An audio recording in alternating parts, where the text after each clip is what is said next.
Isang kagubatan sa labas ng bayan ng Aogami. Gustong-gusto kong maglakad sa kagubatang ito at naging pang-araw-araw ko na itong gawain. Magandang lugar. Ha? Ano, yung babaeng tinutukoy mo na yon?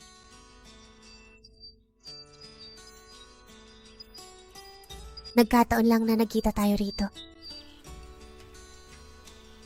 Tama yan. Kaklasiko ang babaeng ito at naging magkaibigan kami dahil pareho kaming mahilig tumingin ng sining. Ang galing mo, di ba? Kung mas malapit lang sana ang bahay ko, pumupunta sana ako sa kagubatang ito araw-araw. Baka mapagalitan ako ng bata sa susunod. Mula sa pamilya ng dambana ang babaeng iyon, kaya mukhang totoo. Ang kwento ng bulong-bulungan sa kagubatang iyon. Totoo ba yan? Noon, madalas na nababasag ang aogamicho kapag niluto. Para payapain ang galit ng bundok. Ang mga bata ay inililibing ng buhay bilang isang ritual. Kaya, Mga resulta, tumigil na ang mga pagguho ng lupa. Gayunpaman, nananatili pa rin hanggang ngayon ang mga hinanakit ng mga batang nakalibing doon. Hindi ka na dapat magpatuloy sa pagpunta doon. Hindi ito sineryoso ng mga hangal na taga-nayon. Ipagpatuloy ang pagputol ng mga puno. Nasa gusali pa rin ito sa Aogamicho.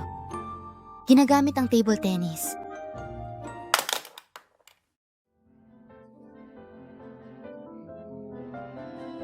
Nasasaktan ng asawa ko.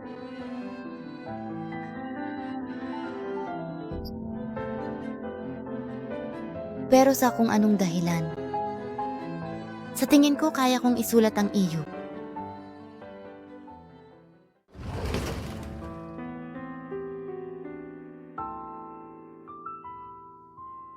Ikaw ba yan?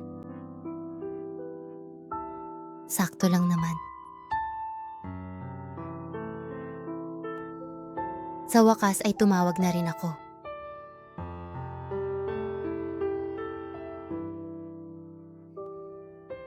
Pati na rin yan. Hindi ako makapagsulat.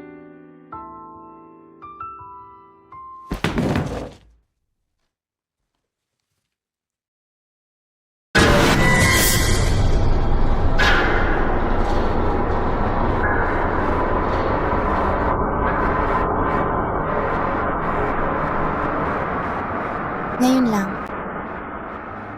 Kaninong alaala?